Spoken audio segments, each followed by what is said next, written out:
Let me tell you about the biggest mistake that you're gonna make on YouTube this year. And it has to do with what it is that you're filming. So to break this down simply, let's think of like a Venn diagram. On one side, you have the kind of content that you want to produce. On the other side, you have the kind of content that your viewers want to watch or an audience wants to watch. Well, ideally, you want to be making somewhere in the middle where it's the kind of content that you like making, but it's also something that an audience would be interested in watching. So I keep seeing this idea again and again of people saying, just do what you love and you'll find your audience. Well, yes and no, because if you just do what you love, well, you're gonna be on the one side of the Venn diagram and you're not actually gonna find an audience for your content. Whereas if you're on the other side of this equation, then you're gonna be doing videos just for an audience and you're gonna burn out. So the biggest mistake that you're gonna make on YouTube this year is just doing what you want or just doing content that your audience wants and not being in the middle. Now, in this video, I'm gonna go through 10 steps on how you can be a successful creator this year.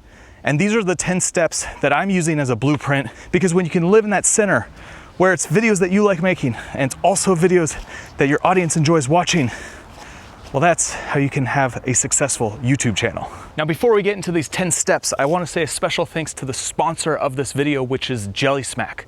And Jelly Smack is boosting your brand so that you can reach a bigger audience. Now, Jelly Smack is trusted by some of the biggest creators on the platform, like Yes Theory, PewDiePie, and even Mr. Beast.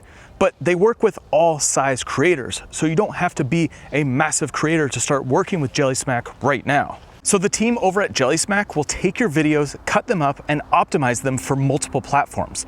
They'll also invest in your content to help boost and amplify your reach. And the best thing is it's at no expense to you. They take your existing content, cut it up, and repurpose it, and it's all done with their AI technology that's able to optimize it so it looks good on every platform. And if you're a creator, this is an easy way to add an additional passive income revenue stream from the videos that you're already making. Jelly Smack works off a rev share model, so they only get paid when you get paid. If you're a video creator and you want to learn more about what Jelly Smack can do for you, then click the link below or go to jellysmack.com/JevenDovey and let them know that I sent you. All right, so let's dig into the 10 steps on how you can be a successful creator. Well, number one is you need to have a solid idea of what you're doing here on the platform. This is probably the biggest thing that you need to figure out. What are you doing? What are you making? And I think a great way to think about your channel is to think about it like a TV show, not a TV network, because a network has a bunch of different shows that are all under this big umbrella, whereas a show is very specific and each show is gonna have its own audience. And unfortunately, you can't have multiple shows on one channel and really expect it to grow and take off. You can vary up what you're doing, but essentially you are creating a single show. And with that, you need to think, are you being educational? Or are you being entertaining? Or are you being a mix of both? So you definitely wanna think about, well, what is your purpose here on the platform? Are you gonna be sharing knowledge, or are you gonna be sharing something that's entertaining? This is something that you really need to think about, because it's gonna help dictate how you position yourself and some different strategies that you're gonna use depending on the type of content that you're creating. So once you've figured out your idea, well, you can get into step 2, which is come up with your audience, who your ideal viewer is. Now, obviously you're not gonna know exactly who your audience is, but you're also not gonna be able to think about everyone that's watching your content all the time. A good way to think about this is picture one person that you're making videos for. You're creating your avatar. You're creating that one person who likes to watch your videos. And so you want to think about, well, what kind of videos do they like watching? What kind of things do they like doing? What kind of person are they as a whole? How old are they? Where do they live in the world? Like, you want to think through all of this. And if you're making videos for one person in this way, and you've really isolated the person that is watching your content, well, there's gonna be a whole group of people that are gonna enjoy your content. So you just wanna think smaller. You don't wanna try and picture every person that's out there, because when you start doing that, you're gonna get all up in your head and you're not gonna figure out what to make.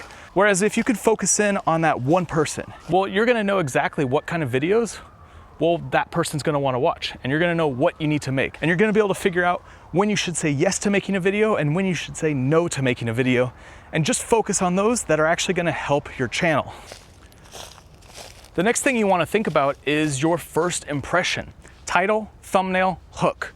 What happens when someone sees your video? What is the image that they're seeing? What's the title that you're putting there? These are all super important. This is why you'll see on my channel, I try to make my thumbnails super clean because they stand out when you put them next to videos that have tons of text and tons of action going on and you can't really see what the subject is. You wanna make things clear and simple. And this is where I've had the most success with my thumbnails, is making it just super clean. And if I am using text, well, I'll only include a few words and those few words will complement my title. And then when it comes to your title, you wanna make it read for humans. If you're doing something that is gonna be more pushed and suggested, then you're gonna wanna have a clicky title that piques someone's interest. But if you are someone who's gonna be more focused on search terms, well, you'll wanna include those search terms. And I'll talk a little bit more about suggested and search later in this video. But the last thing that you really wanna focus on is the first 15 seconds of your video. What happens when someone clicks on your video? Are they rewarded from that title and thumbnail and they got exactly what they expected? Or is it a big long intro and they have no idea what's going on until like a minute into the video? You really wanna think about that first 15 seconds. That's the most important. You wanna reward the viewer for clicking on your title and your thumbnail and giving them exactly what they clicked into your video for. Idea, avatar, first impression, so kind of the key things, and if you mix that with some awesome content, well, that's the secret sauce to growing a successful YouTube channel. However, there are some other things we can think about. So the next step in this blueprint that I'm laying out is come up with 100 video ideas. Is this a channel that you can make videos for long term? Or is it only something where you have 5 ideas? So something that I suggest you do right now is come up with 100 video ideas, which I know sounds crazy, but it actually will help you, because if you ever get to a point where you don't have a fresh idea, well, you can look back on these ideas, but also it just makes you think about, well, can I do this long term? And is there a lot of different ideas that I can come up with for this channel, for this show that I'm creating? And in my Notion, I have like 500 ideas. I constantly am just putting new ideas. And then every few weeks, I'll go through and just kind of clean it up and get rid of stuff and reposition where I want things to go on my channel. But I'm constantly thinking about my channel long term and how I can make this sustainable and what kind of content is gonna fit my avatar, but also something that I enjoy making and how I can keep doing this again and again, week after week after week after week. And this flows right into my next step, which is get consistent. You need to figure out a rhythm that makes sense for you and what you have going on in your life. So if you can make a video every week, well, that's a good way to approach making content on the platform. There was a period where I did 2 videos a week almost for an entire year, and I saw massive growth on my channel. But now I have other things going on in my life. I have 2 kids, and 1 a week makes much more sense. So you just have to figure out how much content you can make. And you're gonna figure this out by actually making videos. So how long does it take you to shoot a video? How long does it take you to edit that video? And then how long does it take you to do the rest of the upload? You have to do titles, thumbnails, you have to do all of your description, you have to think through the entire process of a video from start to finish, and you need to work on, well, how long does that take? And once you can figure out how long that process is, then you can start to see, okay, I can do 1 of these a week, or I can do 1 of these every other week. And you'll just find a rhythm that makes sense for you, but the key is being consistent. You wanna stay consistent as much as possible on the platform. You wanna be thinking of YouTube long-term. This isn't something that's gonna happen overnight, and it's also something that you're not gonna give up in a few weeks. You wanna be thinking, how can I make this a career, and how can I do this year after year after year? So you just need to come up with what consistent means for you right now and just start making videos. The next step is get a one-wheel like this guy. But really, the next step is to stop spending so much time consuming and spend more time creating. If you wanted to build a business, you're not gonna sit around and sit on Twitter all the time. You're gonna put all your effort into building that business. Well, YouTube is a business, so you wanna treat it like a business. So you wanna spend your time actually focusing on making videos and doing the things that's gonna move the needle and not just sit around and consume everyone else's content. There is definitely ways that you can consume content with a purpose. So whenever you're watching a video and you're watching it to see like what other creators are doing and to get ideas and inspiration, well, keep a notepad by you. Like, you want to sit there and take notes, and you actually want to remember the different things that you're actually seeing in these videos and things that will help you make better videos. You don't want to just consume for entertainment. If you really have to treat it like a 9 to 5, then treat it like a 9 to 5 and don't consume for entertainment until you're home done with work. And this is something that I have to keep telling myself. Get away from watching everything. Get off Twitter and just focus on making videos.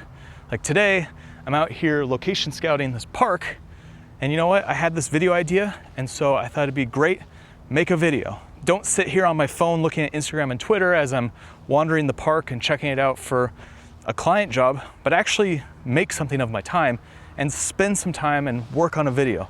That's what you want to do. You always want to be thinking about how can you treat this like a business and not just something fun that you're doing. The next thing you want to do is take advantage of the features that are available for you as a creator here on the platform.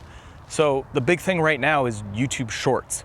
And if you go on YouTube's Twitter, they're constantly talking about shorts and pushing shorts and this idea of make more shorts.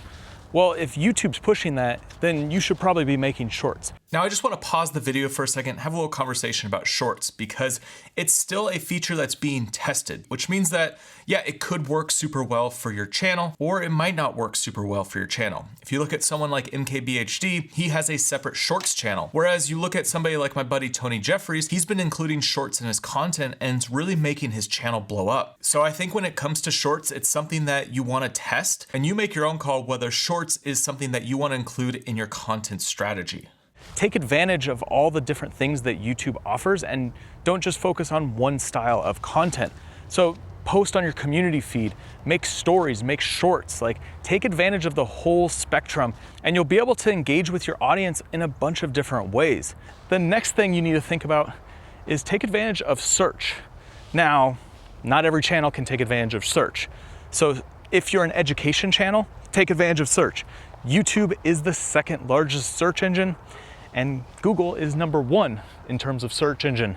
And when you type in something like how to vlog, well, your videos could pop up. Here's my video, #1 on YouTube, under the search term how to vlog. And now that this video has gotten so much attention from search-based traffic, it is also getting pushed heavily and suggested. And so it all can snowball. But if you're a newer creator or you have those opportunities to actually use search traffic, take advantage of it. Use search keywords. Think of what people are typing into YouTube and take advantage of that. I have a video that I shot when I first started on YouTube. Has nothing to do with my niche, nothing at all, or niche, however you want to talk about it. It's a video on how to deep fry a turkey. So if you type into YouTube right now, how to deep fry a turkey, this video is going to pop up, and it's my father-in-law talking about how to deep fry a turkey. It's a super useful video for someone who's learning how to deep fry their turkey. And every Thanksgiving, this video gets so much search traffic. And every year it's growing more and more exponentially. Now, this has nothing to do with my channel, nowhere near anything to do with my channel, and it still performs super well. So the search algorithm is good, and use it if you have those opportunities on your channel. Now, the next tip is you really should focus on this idea of curiosity, because the highest clicked type of video on YouTube are videos that pique someone's curiosity. I'm sure you've experienced it when you've been on YouTube and there's just been like 10 things that you'll find deep within the ocean, and you're like, oh, okay, I'll click that video.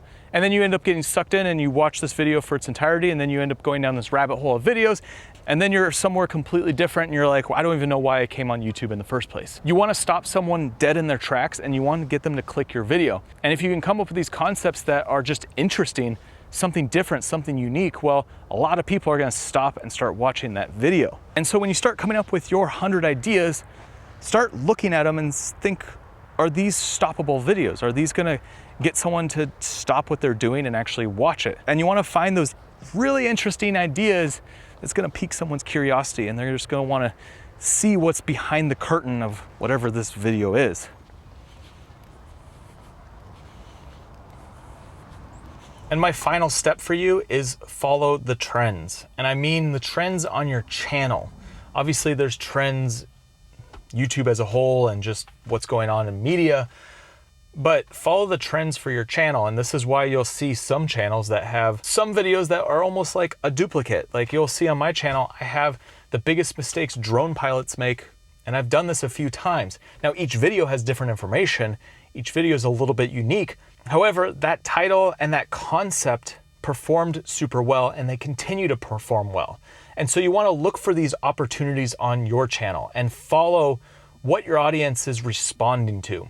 And if we go back to the beginning of this video where I was talking about the biggest mistake that you're going to make on your channel, it is you want to make sure that you're making content within the middle, something that you enjoy making, but also something that your audience enjoys watching. And the more that you pay attention to what your audience is watching, then you'll be able to start seeing these trends and figuring out, okay, I'll make more videos in this style. When I first started my YouTube channel, I was doing a travel vlog channel. I told you I have a video about how to deep fry a turkey. I did not know what I was doing when I first started, but over time I started finding different things that were performing well on my channel. And it really started when I started doing drone videos. And over time, I found a trend of a style of video that I liked making, but also that my audience enjoyed watching. And through the process of making a ton of videos, I have found certain videos that I enjoy making and my audience enjoys watching, but I definitely still make those videos that push in one direction or the other. And when I start making videos that are just for my audience, I definitely feel the burnout coming on. And when I make the videos just for me, well, they don't get viewed. I'm constantly playing this battle. I'm constantly figuring it out for my channel. So no matter where you're at on your journey, if you're just starting, if you have hundreds of thousands of subscribers, if you have millions of subscribers, these things that we're talking about in this video, they're gonna be something you're gonna continually work on years into the future. And it's just something that you're constantly evolving and you're constantly paying attention to. And at the end of the day, like, put your effort into the stuff that actually moves the needle. Like, make videos. Stop focusing on everything else. Go make cool videos, make videos you like making, and make videos that your audience enjoys watching. And next, if you want to see some other mistakes that you're going to make as a creator, make sure you watch this video right here. I'll see you on the next one.